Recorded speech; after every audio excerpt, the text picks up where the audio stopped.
मरादार चारों का अस्सलाम वालेकुम मराकेश वज़ाना माशुमारा वशत कने चुके वस्तगे महामद इस्तगा के माली साल 2024-25 बजट वफाकी हुकूमत ने मगा पेश कनक बुतगा भले बजट तनख्वाहदार तबका या गरीब अवाम इस तरह अमीन चो टैक्स जनक बुतगा के चर्शी सब्बा बाज़े मरदम के अस्ता अशान तो कगेश्तर साबिक वज़ीर ख़जाना या ख़जाना अवाला मैशियत अवाला बाज़ माहिरीन के अस्ता वक्तन फ़वक्तन तहफ़्फ़ुज़ात इज़हार कुता तो चूँकि वस्तगर उचम इस्तगा के साबिक वज़ीर आज़म शाहिद काका अब्बासी साहब के नौकें पार्टी जोड़ कोता अवाम पाकिस्तान तो आई हमरा या साबिक वज़ीर ख़जाना मिफ्ता इस्माइल साहब इदोना वारी प्रेस कॉन्फ्रेंस को तगा तो ये बजट के अस्ते पाकिस्तानी मल्लुक के वास्ता बाज़ ख़तरनाक करार दातगा तो शायद काका अब्बासी कुशक हमेशा के पाकिस्तान तारीखा ये बदतरीन बजट ही मंजूर कनक बुता हुकूमत के अस्ते दुरुस्ता पेसर वती बायने अखराजात या अर्चो दर्ज के अस्ता आहाना कम बकोतेना और दो मिनी मगमा गन्ने के मजने पैमाना या मल्लुक के सरा टैक्स जनक बुतगा तो शायद काका अब्बासी ये हम गोश्ता कि माँ बिस्ता बगैरदा 22% चूट सरा वाम जुर्ताव अवाम सरा गेशें बोझ लड्डक बुता तो मुल्क के सूद के अस्ता 6 साला 5 अरब 10,000 अरब कलतारा सर बुतगा तो मर्ची पाकिस्तान मस्तने खर्चा या अमीचो सबका हुकूमत के अस्ता 80,000 अरब के अस्ते अवारिया खर्च को था तो पमिश का माजिया अमीचो रद्दी करक बुता मुल्क के मैशियत हवाला तो इशिए खर्चा अस्ता मरूची मैशियत सरा कपगा या मुल्क के इकॉनमी तबाही नेमगा रोगाएँ तो दो निमगा साबिक वज़ीर ख़जाना मिफ्ता इस्माइल साहब हम गुश्तगा के IMF हमा इकदाम कोतगा तो उदा मल्लुका छूट दिया बुता तो IMF ए न गुश्ता के होती खर्चा के हस्ते हैं या चौदर्च गेश कनक बेवा बल्कि कम कनक 6,000 अरब कलदारा आरग बेवा भले चो कनक न बुता तो IMF तनख्वाहदार तबका इस्तेसाल एम न गुश्ता मिफ्ता इस्माइल साहब एम गुश्ता तो IMF गुश्ता के ज़रिए प्रॉपर्टी टैक्स के हस्ता जनक बेवा तो उदा इस्तेसना दिया बुता तो मुफ्ता इस्माइल साहब देमतरा ये गुश्ता के IMF एम न गुश्ता के 5,000 अरब कलदार तरक्याती स्कीम के हस्ता मंजूर कनक बेवा तो मगंदे के बजट पेश करने का पद महंगाई के हस्ते आइए तो का गिशी आ गए ये तनख्वाहदार तबका हवाला कुछ कमी बोगाएँ कि आइए एक अच्छे वदे के 60% आयारा टैक्स दिया कपी तो हमें बड़ा मजिस्टर के वस्तगे रोचा निजी TV चैनल या वज़ीर दिफा ख्वाजा आसिफा हम गुश्तगा के IMF पे दवा इस तरह वफा की बजट टैक्स जनक बुता दाँ वदे के मावती मुआशी फैसला वत न कनी तो माँ वदा दाँ सरजमा खुद मुख्तार बुत न कनी तो चूँकि मुल्क के मैशियत हवाला गपजनक भी तो मगंदे वस्तगी दो नेम साल दौरान चुशी मौका एच नरस्ता के मैशियत एक सही डायरेक्शन यानी मगा बरक भी चरशी सब आम आवाम के हस्ते या इकॉनमी या बजट हवाला या ग्रांड आदि हुए मामला था रिलीफ बेरसी तो हमें सूरत हाल सरा गपुत्रान करें बिलाल डार साहब सीनियर साहब की तजिया कार में मुहरदारी करेंगे आइए गपुत्रान करें। अस्सलाम वालेकुम डॉक्टर साहब। जी वालेकुम अस्सलाम। डॉक्टर साहब बहुत शुक्रिया आप हमारे प्रोग्राम में शरीक हैं। डॉक्टर साहब बात करें चूँकि बजट के हवाले से तो जो सियासी जमातें हैं या इत्यादि जमातें हैं उनको तो बहुत ज़्यादा तहफ़्फ़ुज़ात नहीं हैं लेकिन हमने देखा कि एक नई जमात बनी है अवाम पाकिस्तान शाहिद काका अब्बासी साहब और मिफ्ता इस्माइल साहब ने एक प्रेस कॉन्फ्रेंस की उन्होंने बड़े तहफ़्फ़ुज़ात का इज़हार किया इस बजट के हवाले से तो उन्होंने कहा कि हुक्मरान अपने अखराजात कम नहीं कर रहे हैं तनख्वाहदार तबके पे बोझ बढ़ाया जा रहा है तो आप क्या समझते हैं कि ये बजट जो है आम आवाम के लिए वाकई बहुत ज़्यादा खतरनाक है? देखिए बजट तो जारी बात है पाकिस्तान की जो मुल्की माशी सूरत हाल है उस माशी सूरत हाल में जब आप चंद लाख या चंद अरब डॉलर के लिए मुल्कों के पास जा रहे हों और IMF के पास जा रहे हों और उनकी शराइत पूरी कर रहे हों तो उससे वाज़ेह होता है कि मुल्क की माशी सूरत हाल बेहद ख़राब है।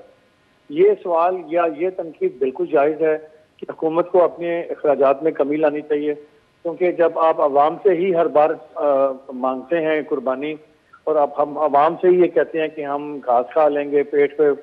पत्थर बांध लेंगे लेकिन हम किसी के सामने झुकेंगे नहीं अपनी गैरत का सौदा नहीं करेंगे और हम इंशाल्लाह बहुत जल्द मुल्क को हम मुश्किलात से निकाल लेंगे लेकिन वो ना मुश्किलात से मुल्क निकल पा रहा है और ना ही हम देखते हैं कि कोई बेहतरी आ रही है और ना ही किसी भी हुकूमत ने अपने अखराजात में कमी की। मिसाल के तौर पर आप देख लीजिएगा कि अगर मैं अब कहूँ कि मिफ्ता इस्माइल साहब की और शाहिद काका अब्बासी साहब की जो प्रेस कॉन्फ्रेंस का आपने हवाला दिया अपने सवाल में तो शायद खकान अब्बासी साहब भी वज़ीर-ए-आज़म रहे, उनके दौर में भी, उनकी हुकूमत में भी एक बजट पेश हुआ। इसी तरह मुफ्ता इस्माइल साहब उसमें गवर्नमेंट में वज़ीर खजाना थे, उनके दौर में भी बजट पेश हुआ, उन्होंने बजट बनाया। तो क्या उन्होंने कोई ऐसा रिलीफ दिया था अवाम को? क्या उनके बजट में कोई नए टैक्सेस नहीं लगे थे? क्या उनके दौर में हुकूमती अखराजात में कमी की गई थी? क्या इन दोनों ने भी अपने अखराजात में जो हुकूमती अखराजात हैं उनमें कमी की थी कि शायद खकान अब्बासी साहब अपनी रिहाइश उन्होंने PM हाउस में रखने के बजाय अपने जाती घर इस्लामाबाद में रखी हुई थी? लेकिन जो उसके लिए सिक्योरिटी पर मामूर लोग होते थे, जो इस्लामाबाद की PM हाउस से या पार्लियामेंट हाउस से लेकर उनके घर तक जो रोड के चारों तरफ पुलिस ही पुलिस खड़ी होती थी, FC खड़ी होती थी और जो पुलिस की गाड़ियां खड़ी होती थी, क्या वो अखराजात नहीं थे इनकी सिक्योरिटी वाले? जब तक वो घर आराम से पहुंच नहीं जाते थे या घर से वापस ऑफिस नहीं पहुंच जाते थे, वो पुलिस घंटों वहां पे खड़ी रहती थी। क्या वो अखराजात नहीं थे? ये सारी चीजें हैं। क्या इमरान खान साहब जो या PTI जो दौर में जा रही है कि जी बजट बड़ा जालिमाना है और इसमें अवाम को रिलीफ नहीं दिया गया, क्या PTI की हुकूमत में कोई ऐसा बजट दिया गया था कि जो टैक्स फ्री हो, तो नया टैक्स ना लगाया गया हो? क्या उन्होंने अपने दौर में हुकूमती अखराजात में कमी की थी? क्या उन्होंने वुज़रा के अखराजात में कमी की थी? क्या उन्होंने अपने दौर में तनख्वाहें नहीं बढ़ाई थी अरकान पार्लियामेंटेरियन की? क्या इमरान खान साहब जो थे वो जो VIP कल्चर के खात्मे की बात करते थे और वो खुद उन्होंने कहते थे जी कि जो वज़ीर-ए-आज़म होता है वो बड़ी बड़ी गाड़ियां लेके निकलता है और पूरी फौज होती है और पीछे CM साहिबान भी ऐसे ही करते हैं। लेकिन जब वो इमरान खान साहब को अपने उनकी हुकूमत आई, ना सिर्फ वो गाड़ियों की फौज जफर मोहित उनके साथ होती थी, बल्कि वो तो हेलीकॉप्टर से नीचे नहीं उतरते थे। और उनके वज़ीरे इत्तलात और नशरियात फवाद चौधरी साहब फरमाते थे कि जी 3 रुपए 32 पैसे में वो पर किलोमीटर पर हेलीकॉप्टर सफर करता है। जो कितने गुमराह कुन और झूठ पर मबनी फिगर्स वो कोट करते थे अपने दौरे हुकूमत के अंदर, जो आवाम को धोखा देते थे। उस पर जान बूझ के दानिस्ता झूठ बोलते रहे और इमरान खान साहब उस झूठ बोलने वाले अपने मिनिस्टर को थपकी देते थे और उनको सबसे करीब बिठाते थे। तो बात यह है कि तमाम सियासी जमातें मजबूर हैं। आज किसी की भी हुकूमत बन जाए, पाकिस्तान में टैक्स फ्री बजट फिलहाल नहीं आ सकता, ये एक हकीकत है। जो मुल्क आज से 3 साल पहले 3.5 साल पहले डिफॉल्ट कर रहा था, जिसके डिफॉल्ट होने की खबरें हमारे पड़ोसी मुल्क, हमारे दुश्मन ममालिक की तरफ से भी रोज फैलाई जा रही थी, और हमारे अपने उस वक्त प्राइम मिनिस्टर जो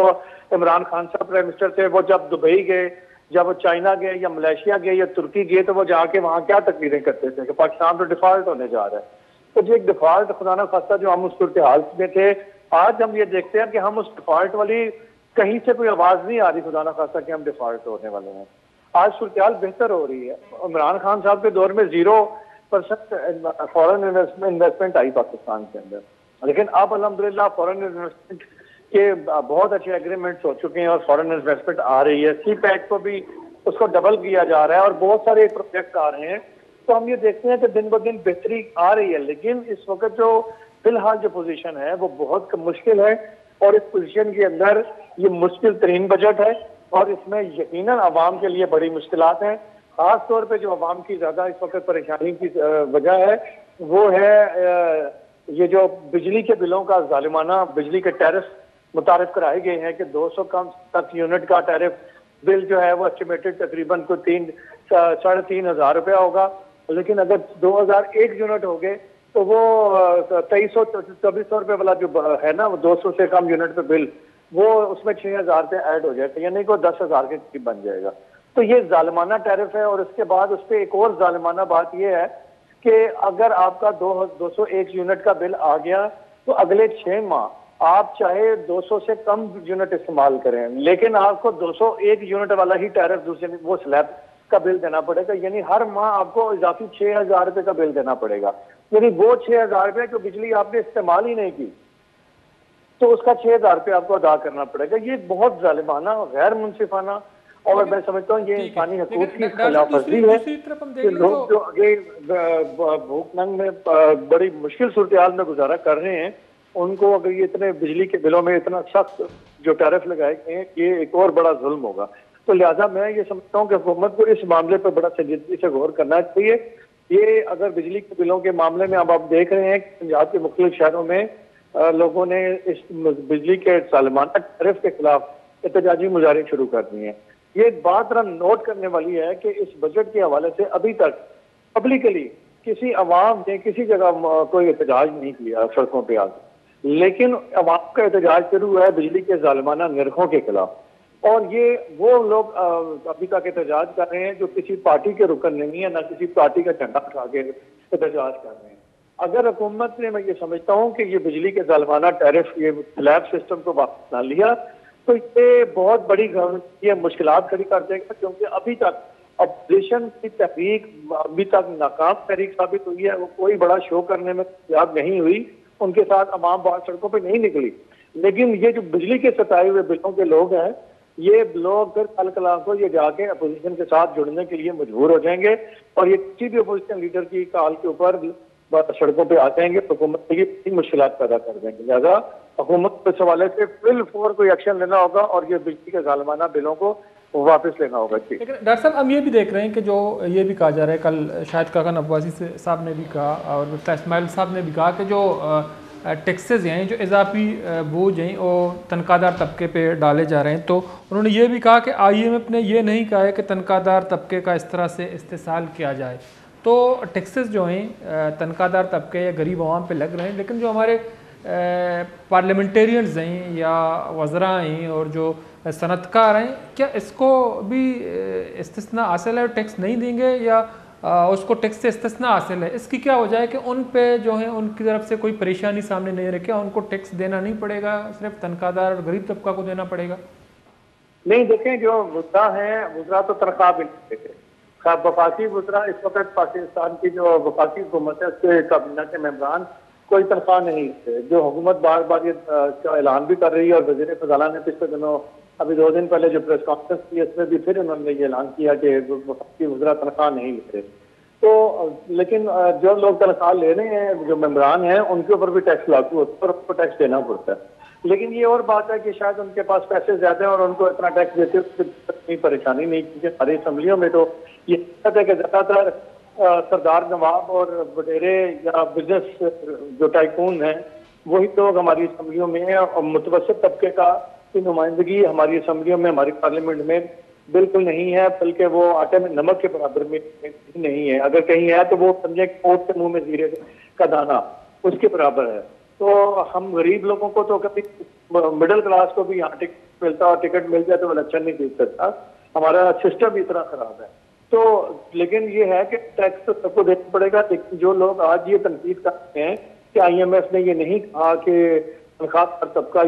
या मिडिल क्लास पर टैक्सेस लगाए मजीद, वो लोग जो ये कह रहे हैं, मसलन मुफ्ता इस्माइल साहब, चाहे काका नवाजी साहब ये कह रहे हैं, तो अब बात ये कि क्या वो अपने हवाले से कोई ऐसी मिसाल दे सकते हैं? मैं फिर बात करूंगा कि क्या वो अपने दौर के हवाले से कोई ऐसी मिसाल दे सकते हैं? क्या काका नवाजी साहब या मिफ्ता इस्माइल साहब के अंदर कोई ऐसा टैक्स नहीं लगा था? क्या वो बता सकते दौर के अंदर गरीबों पर टैक्स लगाने की बजाय अमीरों के ऊपर टैक्स लगाए गए और नए टैक्स वो अमीरों के ऊपर लगे और गरीबों पर नहीं लगे? तो ऐसी कोई मिसाल नहीं दे सकता। देखिए, हमारे मुल्क के अंदर प्रॉब्लम ये है कि हमारे मुल्क के अंदर हर अपोजिशन जो किसी भी पार्टी की हो, वो जब भी अपोजिशन में आती है तो वो बजट को मुस्तरद कर देती है। हालांकि अपने दौर में उन्होंने इस तरह के बजट पेश किए होते हैं। अच्छा, जब वो बजट को मुस्तरद कर देती है कि जिसे पिटे समात हैं, जो हम पिछले कई दहाइयों से सुनने आ रहे हैं कि ये IMF बैंक है, ये वर्ल्ड बैंक का बजट है, ये अमेरिका का बजट है, लेकिन कभी भी उन्होंने असेंबली के अंदर बजट की जो वज़ीर ख़ज़ाना की तकरीर सुना तक नहीं होता, बता के कोशिश वो बजट की तकरीर हो ही ना सके। और फिर कभी भी अपोजिशन ने असेंबली के अंदर बैठ के अमूमन और खास तौर पर मुख्तलिफ अपोजिशन ने कभी भी असेंबली के अंदर बैठ के उन्होंने बजट के ऊपर ना तो तकरीरों को सुना होता है, ना उनके ऊपर कोई अपनी तवीज़ दी होती है, ना असेंबली के अंदर बैठ के लाइट के साथ और करके कोई नई तवीज़ दी, ना क्रिटिसाइज किया होता, बल्कि सिर्फ असेंबली में शोर शराबा, नारेबाजी, हुल्लड़बाजी, बजट जो तकरीर होती है, ये डॉक्यूमेंट होता है, फाड़ फाड़ के फेंका जाता है, चूड़ियाँ उछाली जाती हैं। ये बस ये इस जो है ना ड्रामेबाजी, और मैं इसे ड्रामेबाजी कहूँगा, मस्खरापन कहूँगा, यही हरकतें की जाती हैं। और आज जो अपोजिशन बजट को जालिमाना बजट करार दे रही है, तो क्या उन्होंने उसके मुकाबले में कोई अपना बजट तैयार करके पेश किया है कि जनाब इस शोबे में ये टैक्स नहीं लगता था या इन टैक्सेस से बचकर हम ये मुल्क चला सकते हैं और ये सारा इसको इस तरह से पूरा कर सकते हैं? कोई एक डॉक्यूमेंट ऐसा दिया किसी ने, पीटीआई ने, जेयूआई ने, या कोई भी किसी भी पॉलिटिकल पार्टी ने जो उस वक्त पोजीशन में? तो जवाब है नहीं, बस उन्होंने शोर किया है और वही घिसे पिटे इल्जामात हैं, तो घिसी पिटी तकरीरें सुनी, उनके पास कोई नई इल्जाम या कोई नई बात तक नहीं है। आप पिछले 20 साल 30 साल के अखबार उठा के देख लें, 40 साल के अखबार उठा के देख लें, आपको हमेशा यही बातें सुनने को मिलेंगी हर अपोजिशन की तरफ से। ये वर्ल्ड बैंक का बजट है, ये IMF का बजट है, ये अमेरिका ने बजट तैयार किया है, हुकूमत का तैयार करता बजट नहीं है, ये पिंडी वालों का तैयार करता बजट है, ये फलां का तैयार करता बजट है। आपको 40 साल में नया इल्जाम नहीं मिला होगा। और ये अपने दौर में इसी तरह बजट पेश करते हैं और दूसरों के दौर में जब दूसरी हुकूमत में आए और खुद अपोजिशन में आए तो इस तरह की तनकीद करते हैं। इस तरह मुल्क नहीं चलते। बजाय इसके कि आप एहतजाज करें, बजाय इसके कि आप और हंगामे खड़े करें, बजाय इसके कि आप असेंबली में शराबा और एक दूसरे को मारने के लिए छोड़े, इसके बजाय होना तो ये चाहिए कि मसाइल इन चीज़ों से हल नहीं होते, ना तामीरा मुल्क माशी सूरत इन चीज़ों से बेहतर होती है। अगर माशी सूरत बेहतर करनी है तो तमाम पॉलिटिकल पार्टीज को मिल बैठना होगा, बगैर इसको सोच के कि भाई हम आज तो हमें क्या इसका क्रेडिट मिलेगा अगर हम बजट अच्छा बनाने में मदद करेंगे। तो होना तो ये चाहिए कि सारी जमातें अगर वाकई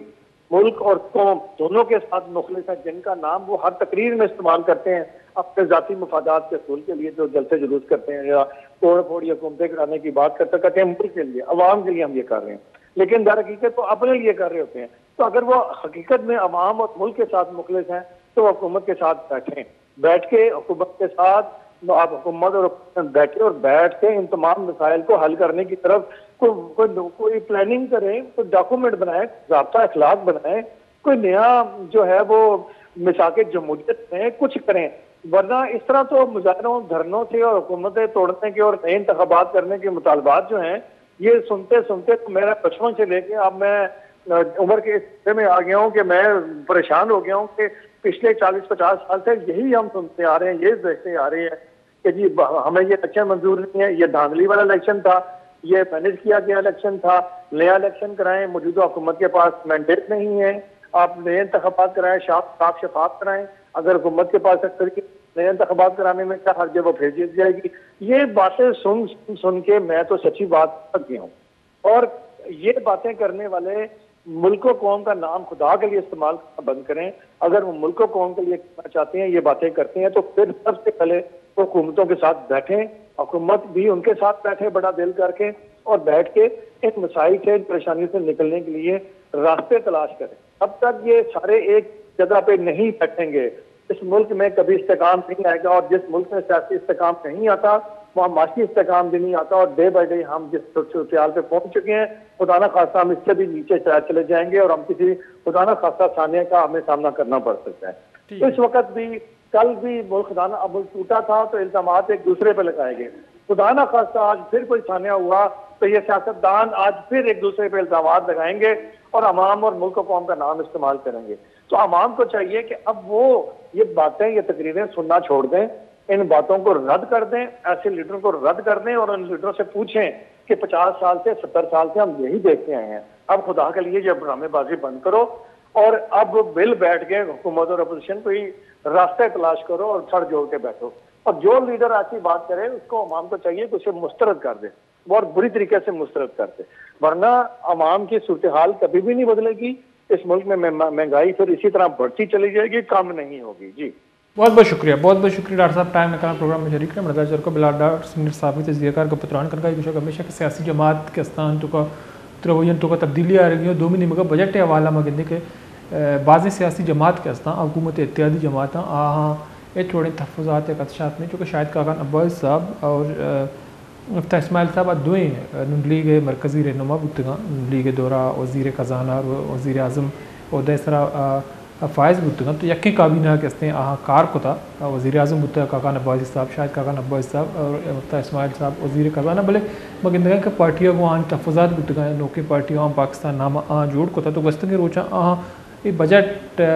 रद्द को था तो ये गुश्ता कि ये पाकिस्तान तारीख बदतरीन बजट ही मंजूर करना हुकूमत के सिंदरुस्ता पेसर वती अखराजात तो का कमी भी आ रही तो शायद कखन अब्बासी साहब ये हम गुश्ता कि अवाम के इंतगाई के हुकूमत में बाबता इच बड़ी सोच फ़िक्र का नगा नहीं तो 500 अरब कलदार MNAs और MPs के अस्ता आहाना तरक्याती मनसूबा या डेवलपमेंट स्कीम्स के अस्ता आहानी मद्दा दिया गए तो तरक्याती मनसूबा वास्ता अगर सरकार वाम जूरी तो अवाम के हस्ते बड़ा अच्छे दान चूँकि मगंदे के बाज़ें माहिर माशियात या इक़्तिसादी उमूर माहिर या सबक पार्लियामेंटेरियन के हस्ता हमेशा के आयिम्पा ये नवश्ता कि बोझ आम अवाम सराय तनख्वाहदार तबका सारा लड्डक भी तनख्वाहदार तबका के हस्ते आइए ई रंगा इस्तेसाल कनक भी तो ब्रेक की जरूरी पदाश में जरूरत साड़ी भी गेशिंग का पुत्रान करें।